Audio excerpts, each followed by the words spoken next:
Oh, did you feel that 1916 and its aftermath was in fact a real revolution? Well, I wasn't a member of the... You're on now. You're on. I wasn't a member of the revolutionary movement in 1916 because at that time I was just 13 years of age. It had its effect on me as a person, and it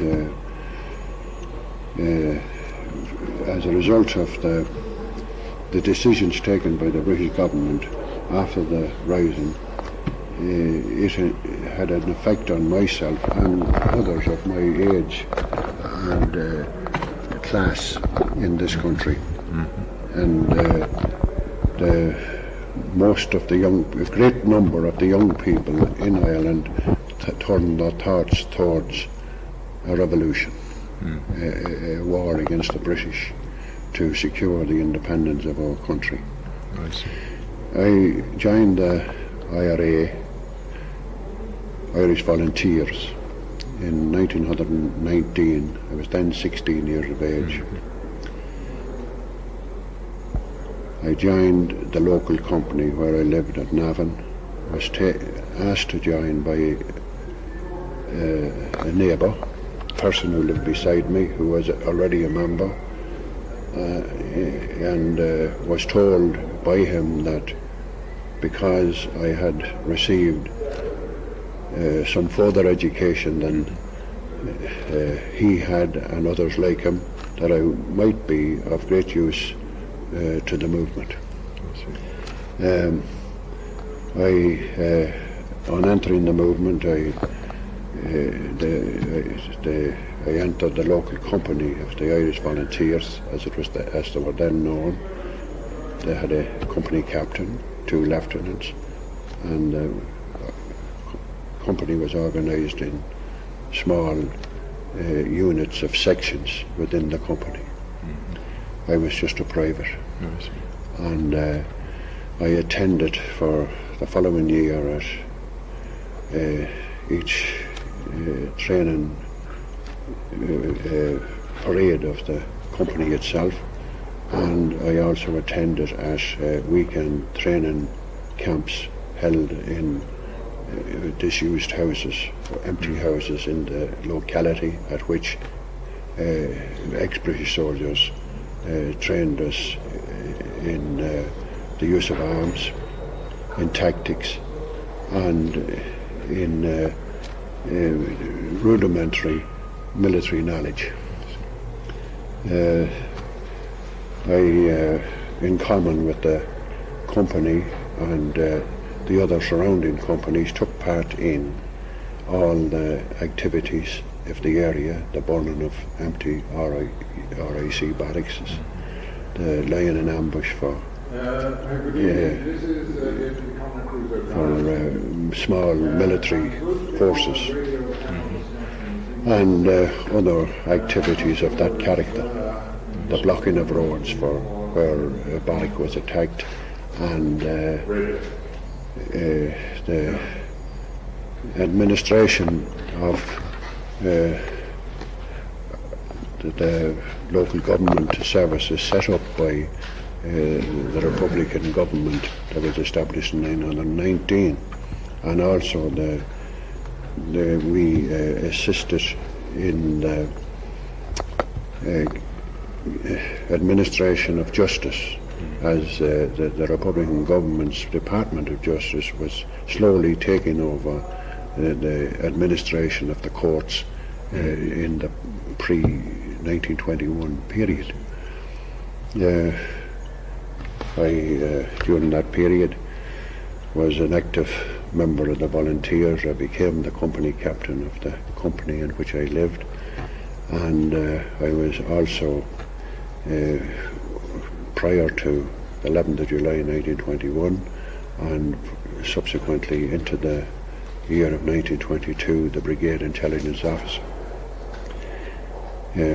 We had the privilege of receiving coded messages from Dublin Castle to the local county inspector, being tapped by a man called Patrick Hughes, post office official in the local post office, and these messages were passed on to our divisional headquarters at Dunboyne and on to the Central Intelligence Office in Dublin, where that's the office in which the intelligence branch under Michael Collins worked. It may be arising out of those activities in that post office that the local postmaster was taken from his home and shot dead by the forces of the British Crown. But we're not sure. He happened to didn't belong to the religion of the majority, and his son was subsequently appointed the Brigade Intelligence Officer when I vacated the post. During the truce, I was active in the taking over of military posts and general further training of volunteers in the area. I opposed the signing of the treaty, and I was an officer under the Four Courts Command. I was appointed in charge of the County Meath, and as such, on the attack on the Four Courts, I took my unit into the field.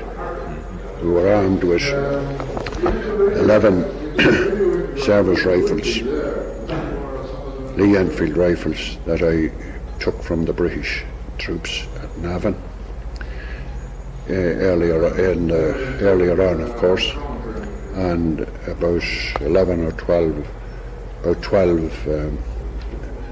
rifles that were landed at Cork on a big shipment that came from, I think, West Germany. And we also had one of the Mauser rifles that was landed in 1916, some hand grenades and some explosives. The numbers that supported the Four Courts Command in the area in which I lived were very small. The majority of the members of the pre-truce IRA movement supported the treaty and entered the National Army at that time. We had several engagements. I was taken prisoner, and so my unit was taken prisoner, and I was in Dundalk when Frank Aiken had a hole blown in the prison wall. He was a prisoner too, and I escaped from there, and I wasn't arrested again until January of 1923. In the meantime, I was a wanted person, seeking living out, away from home altogether, of course, armed and doing whatever we possibly could with the merge resources that we had to continue the Civil War, to continue the fighting in the Civil War on the Republican side. I was taken prisoner in January 23. I was court-martialed and sentenced to death for levying war against the state, as the charge read. I was a prisoner for about 2 months waiting trial without any exercise. Wasn't let out of the cell except to the toilet with 2 soldiers with rifles with fixed bayonets. The change came in the situation in January, in July, in February or March of 1923, in which there were proposals for a settlement,